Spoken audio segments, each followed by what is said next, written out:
Hello and a very good evening and welcome to the Hampton League Netball Show. Great to have your company for another Wednesday night. And gee, it was good to have crowds back at the footy and netball last weekend. A stark contrast to the week before. Trish Butters, as I welcome you to the program, it was pretty good to have him back last week, wasn't it? Absolutely, and a bit of cold, wet weather as well, a bit of drizzle, a bit of sunshine, but it was great to be out there, that's for sure. It was, and some good results, some good games of open netball as well. Yeah, some good performances. Win the goal shooting circle, but just in the midcourt and as well. A couple of probably tightly contested games, I would say. Not high scoring, but tightly contested. Yeah, and I'm looking forward to getting your insights into the Cobden and South Warnable one, because I know you went and had a look at that one on the weekend. I guess it was the top of the table clash, wasn't it, between the two best sides currently on the ladder. So looking forward to seing how that one played out. And I did get a bit of stick being down there. I did see a little bit of social media action there that. I just jump on the bandwagon for the good games. Yeah. Well, you're on the That's league. my job. You're on the league executive, so you do have to spread your wings a little bit. You just can't be going to North games. All right, let's have a look at last weekend's results in round 8 of Open Netball. And the Cobden Bombers prevailed in a great game against South Warnable, 36-28. Port Fairy went down to the Warnable Blues at the Gardens Oval, 45-32. Taranto Mortlake, they fought hard against North Warnable, who are in rich vein of form at the moment, going down by 14. The Croydon Saints really flex their muscles, and this one surprised me a little bit. The scoreline 65-33, and as we expected, a high-scoring game over at Hamlin Park. Camperdown 58. Winning over the Portland Tigers 42. So, some big scores, some close games, Trish, and sort of like to get your insights into the first game we're going to look at. The highlights is Cobden taking on the South Warnable Roosters.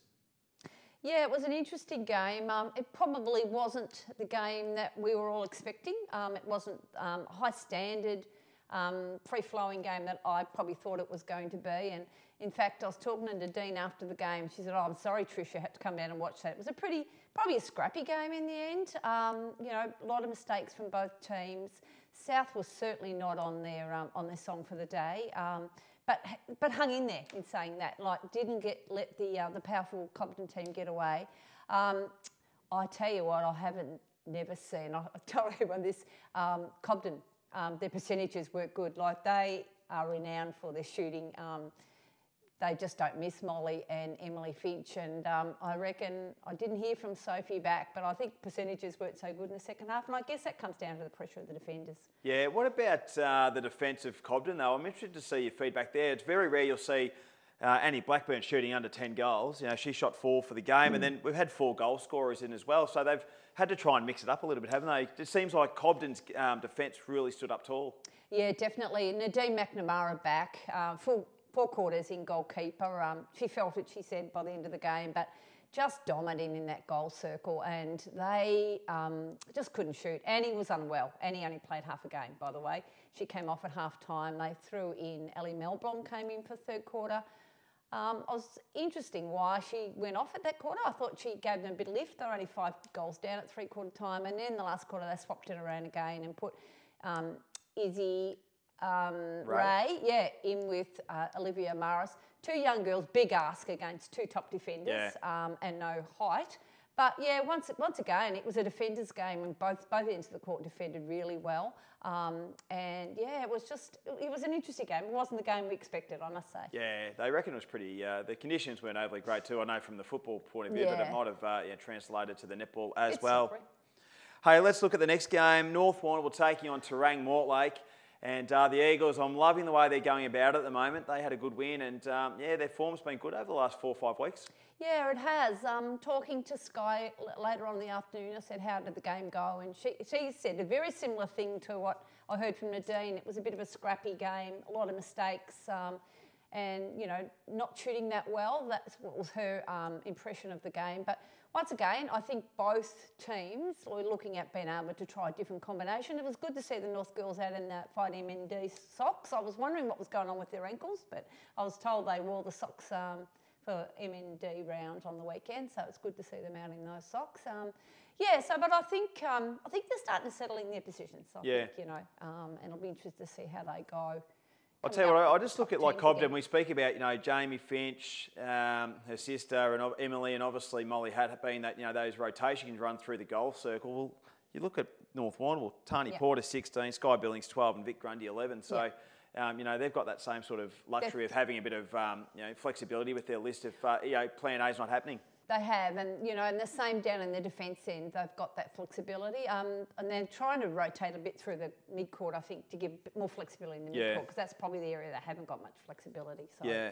and the final game we've got vision from is the Port Fairy Seagulls taking on the Warnable Blues, and the Blues too strong in this one, winning by 13, and I guess, you know, they just want to be playing finals netball, don't they? So it's an important one for the Warnable Blues, because it is a bit of a logjam, you know, amongst that sort of those top six. It's getting pretty tight. And I guess top three in that fact as well, you know, because everyone will be wanting that double chance. Well, especially coming in, you know, maybe a shorter season, if we get another lockdown, then you just don't know what games are going to get knocked off the end. So every win, as we said last week, is almost worth 8 points. And Jason Elliott was the one who sent me through the vision, and his comment came through, Amy Wormwood dominant.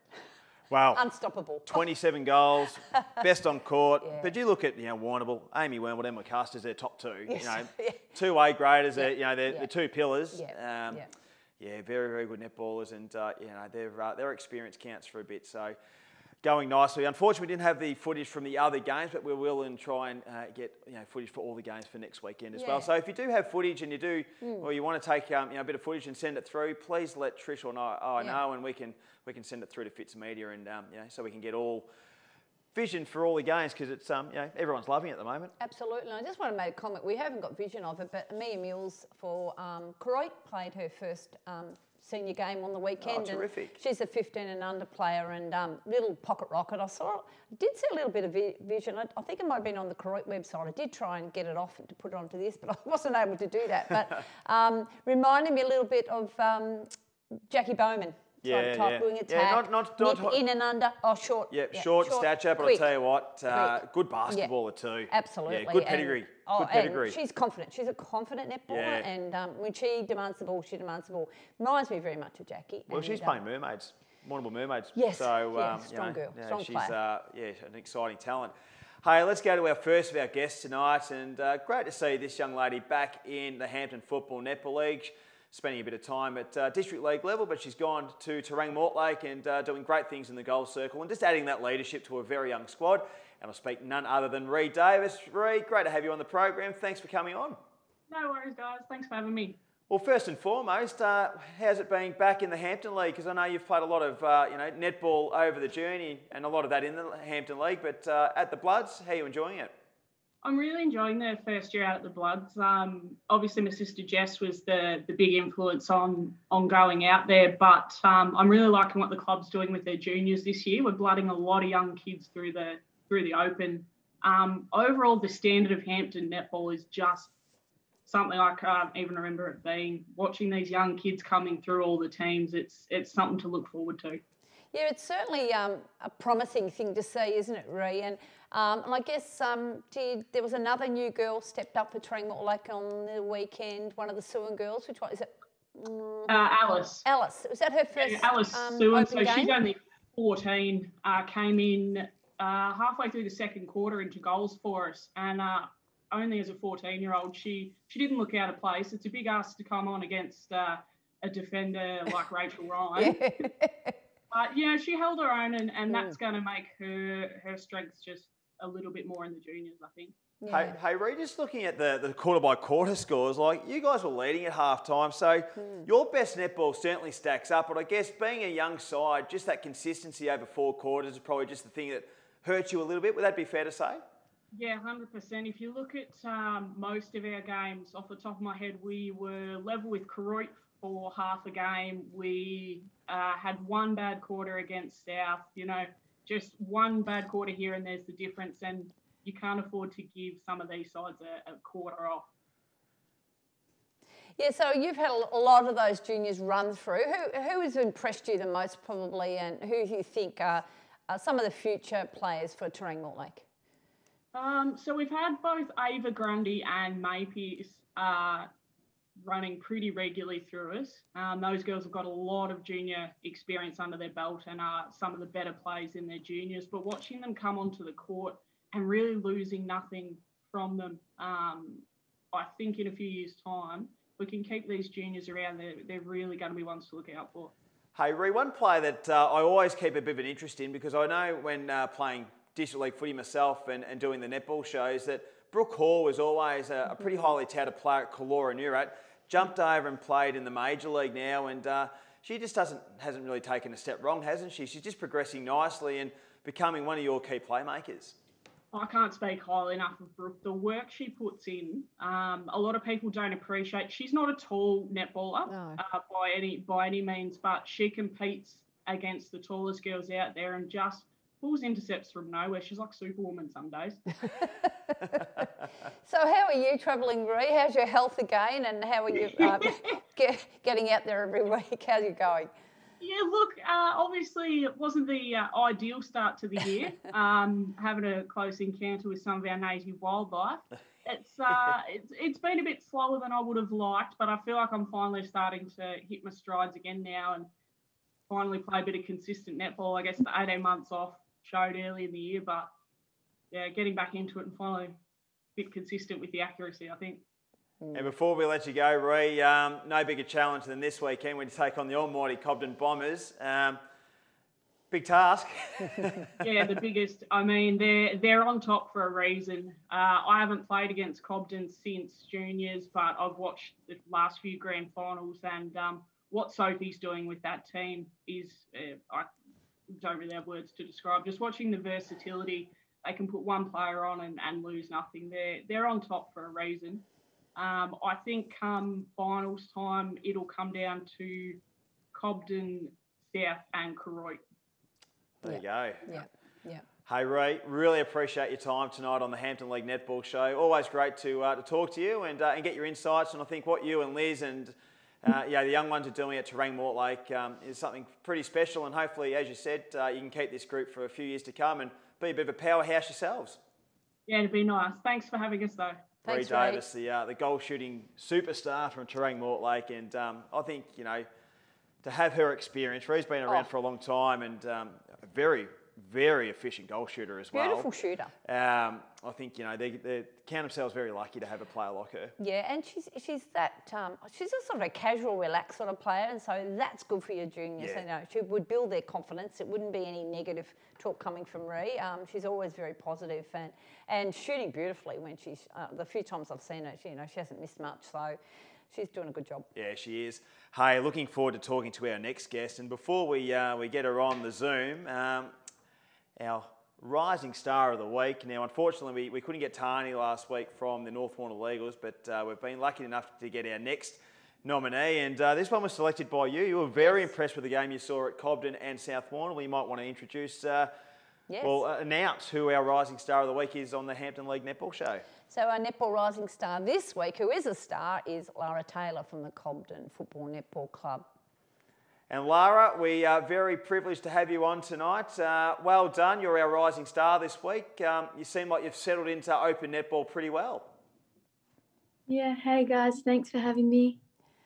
Lara, I was really impressed with your game on the weekend. I saw you first round against North Warnable, and it was probably one of your first games. I don't even know if you played a full game, but I just noticed the development from that game to what I saw on the weekend, where what impresses me, you're a really clean player. You watch the ball all the time. There's no in and under, but you just seem to be able to get intercepts and get your hands to things. So how are you coping with open netball as a step up from, are you still playing 17 and under as well? I've been playing a half in under 17s every week and then a full game in open. And it's been a bit of a challenge, but it's been pretty good. Are you finding it easier each week that you play? And obviously, Sophie seems like you're getting good court time. So you're finding it easier each game you play, Lara? Yeah, I've felt like I've settled in pretty well and my confidence has definitely gone up a bit.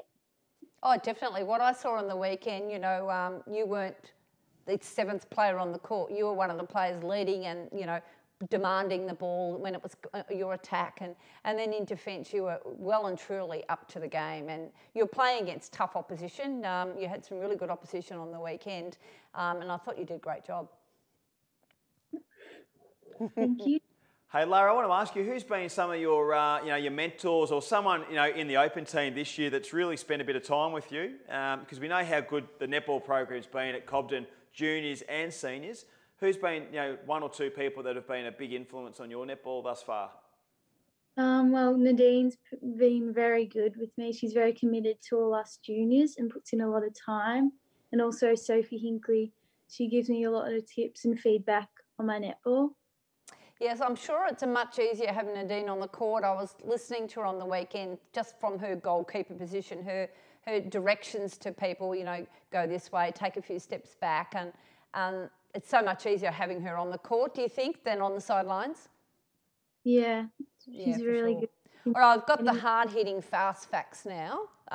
So let's see how you go with these. So my first one is, what is your favourite position to play on the court? Goal defence and wing defence. Yeah, defender. I reckon wing defence has been a pretty prominent favourite position this year with the young ones we've spoken to. Well, I think it's an interesting position because I remember when people first started, no one wanted to be a wing defence.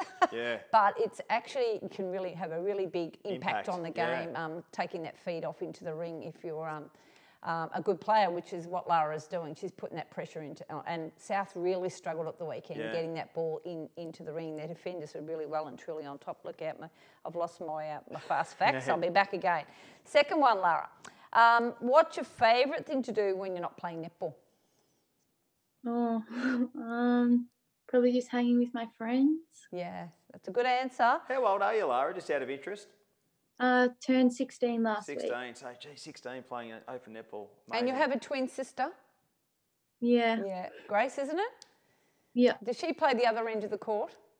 Yeah, she sometimes plays goals, but she's starting to play centre. Yeah, that's what I thought. Third one, your favourite AFL team? Geelong. Oh, yeah, you are a star. legend, Lara. I knew you were a star. Hey, how good was it, the old Cobden boy, Gary Rowan, kicking the goal on Friday night? That was pretty exciting. Yeah. So next one, favourite food? Pasta.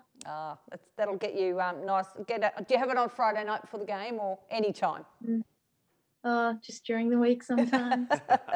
Next one, your favourite place to go on holidays? Maybe Port Fairy in the summer.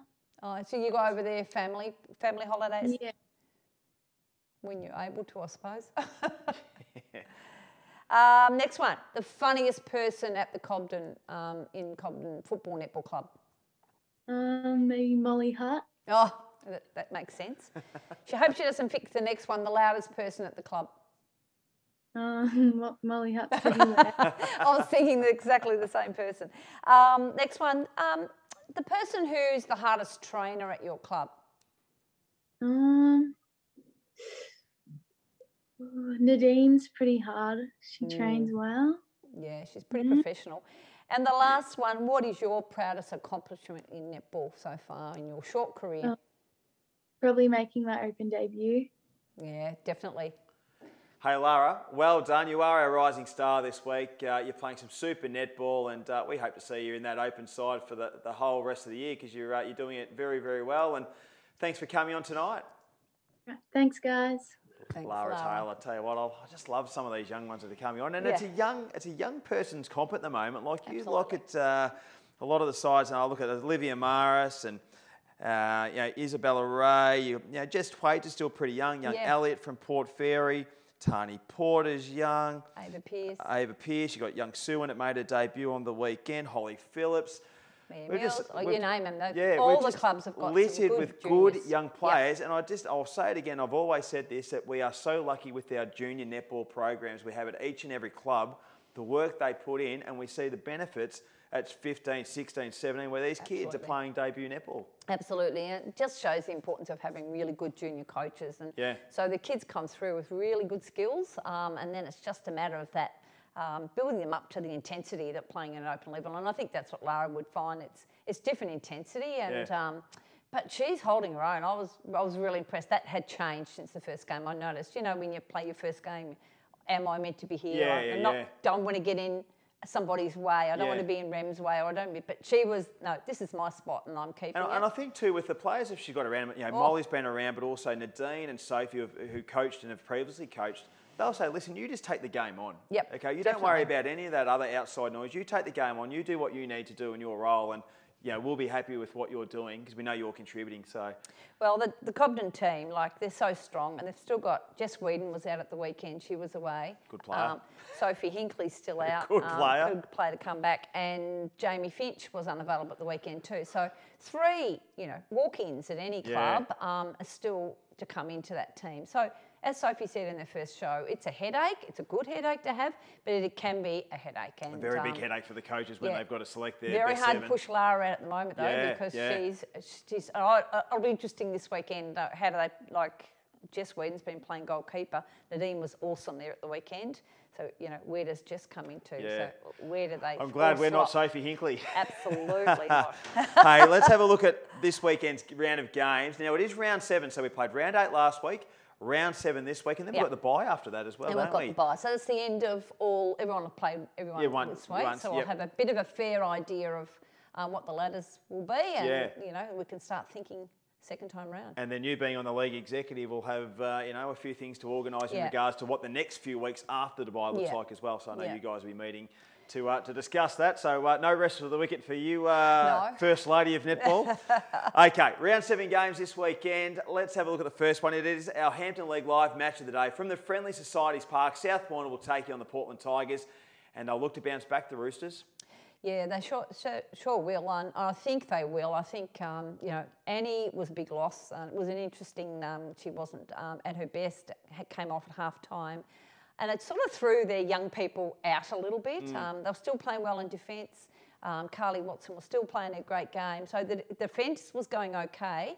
Meg Kelson played a great game in defence as well. Yeah, she's emerging well, isn't she? Yeah, but they sort of just lost their way up in the attacking end with strong defenders. They were trying to pass out rather than shooting, and it just, It doesn't matter who you take it. If you've got a key player out of your side, the structure is just, it upsets it. There's no doubt about it. Football, netball, whatever sport. And that's the same thing, like I heard Annie sort of saying to the girls, like Nadine was the other end, go here, go there.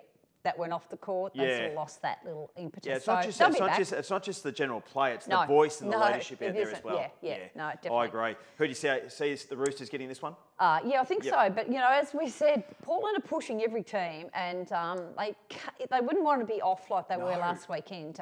They can score. Oh, they can score all right, that's But they just need to get that defensive work. To a level where they're not leaking as much. It'll be an interesting game because, as I said, they're not tall in defence. Portland's their problem. But, if maybe Annie's still crook, who knows? Yeah. And they were quite short after that. Yeah, I know Lisa Battistello will be working overtime on reviews and stuff to get that one sorted. Yep. Cobden take on Terang Mortlake at the Cobden Rec Reserve. As we said to Ree Davis, a huge ask for the Bloods, who are young and exciting, against a side that is playing some damn good netball. Yeah, and they're a bit like Portland. They're taking it up to the teams to half-time, and then, they sort of, just keep coming. So, can't go past Cobden for that one. Northbourne will host the Hamilton Kangaroos at Bushfield Oval, and I'm liking what Northbourne was doing at the moment. As I said, I think I've harped on this the last sort of 4 or 5 weeks, but they're playing some pretty good netball. They are, and this will be a really good game, and because Holly Phillips, she's shooting a pair of goals every week. And, talking to some of the South people last weekend, they were saying, they knew she was there. They just couldn't stop her at 43 goals she shot against them. But, Rach Ryan, that'll be a really big matchup. Yeah. 2 tall people together. So Rachel likes a taller goal rather than a shorty. Yeah. So that will be interesting. But, I think North, they're on the right track and they've sort of started to get their game together. I think Hamilton will improve. They'll want to improve because I must admit, looking at the scores last week, I was probably a little bit disappointed. I thought, and I know how good Croyd are, don't get me wrong, but I thought they just might have been a little bit closer rather than that 30-goal buffer. I just didn't think that would be the margin. No way. Rachel just shows the inclusion of Rachel Dobbs and how big an inclusion that is. Like, we forget Rachel is such an accurate goalie. She but gets smart it. though. Just Absolutely, smart. Moves around the court very well. Very hard to get around on the court. She knows how to use her body. Works really well with Nell. And then if she's caught out, she can shoot it from out there. Yeah. I hear this terminology quite a bit in football, but Rach Dobson, I think, has got a great netball IQ. Absolutely. Yep. Absolutely. Camperdown take on the Port Fairy Seagulls. The Magpies, they had a good win last week, and they'll go in favourites. But again, Renee Taylor's doing a good job with a young Port Fairy outfit. Yes, I think so, and I think, they've got the height, and they're just really learning their craft, some of those girls, and learning to play together. So Tara Elliott and, I've forgotten her name, help me. Young Indy Ryan. Yeah, Indy Ryan, Yeah. yes. So two young goalies, tall goalies, but young goalies, haven't played together before. Yeah. It takes a bit of, and they're both tall, so it's a bit unusual having two tall, so it works out how they work together, and so they'll get better as they go along. I think Ruby Schlipp-Pekin, I'll get it. Schlipp-Pekin was back in last week, which I was a bit of surprise. Played Was part it of the limited limited time, Yeah. but I thought she'd be further away. I thought she was another 2 or 3 weeks I away, thought so so. the recovery must have been okay, and the injury Yeah. might not have been as bad as first thought as well. Yeah, I thought she wouldn't be back till after the bye, but maybe just limited time at the moment. But yeah, so that was a big in for them. Yeah. Hey, this is the game of the round for mine. Koroit taking on the Warnable Blues. Koroit playing beautiful netball, and that's at Victoria Park. The Warnable Blues, on their day, you get Amy Wormald firing and Thwaites, Emma Cuss, playing her role. I could see, the Blues, causing a bit of an upset, I guess, because Koroit will go in as favourites, but should be a ripper. Absolutely, and I think this will be close. I think Croyd will get the money because they know how to win, and sometimes when you're just getting beaten by teams, sometimes you just don't know how to get over that line. But wouldn't surprise me if Warnable, tipped them. But yeah, have to go for Croyd. What do you reckon the margin will be? Either way, under 5. Under 5, yeah. Under I reckon it'll be tight as well. Yeah. So that's our round 7 games, and as Trish said, that'll be the full complement of games where everyone's played each other at least once. Trish, before we go, we better acknowledge our all-important sponsors. Without sponsors, our great competition just wouldn't run. So Lindock Living, Doreen Power and Sue Cassidy and the team, thank you for your support of the Hampton Football Netball League in 2021. McDonald's, they're everywhere. They're on the footy magnet boards. They are community orientated, and they are a part of the Hampton League, which is absolutely terrific. SunGold Fresh Local Milk, Billy Slater. I'll tell you what, never says no to any of the local community groups. They are such a good organisation. Absolutely. You look at the brand, the logo is everywhere. Every sporting sport you would see in Warrnambool, you would always see the SunGold sign. So they just love supporting everything local. Great sponsors in our area. They've been a great sponsor for the Hampton League for many years. Yeah, we've had them for a long time. Yeah. And PowerCore as well. They've jumped on board in 2021, and they've been extremely happy with their support and jumping on as well. So great to have PowerCore on board for 2021 as well. Yeah. And I can't forget Miss Kit, Jodie Lay and the team. They're our netball sponsor and do a great job in Koroit Street in Warrnambool. So any of your beauty needs, go and see Jodie and the team there. And they also do the training for that line of work as well. So they've got the school. So very, very good. So well done to Jodie, and thanks for jumping on board the Netball online show and the Hampton Football Netball League as well. That takes us up to the end of, well, I guess that's the final siren for tonight. Now we've gone through absolutely anything. We must thank Ree Davis and Lara Taylor, our two great guests this evening. And we look forward to seeing everyone at the netball this weekend. And we'll catch you back next Wednesday night.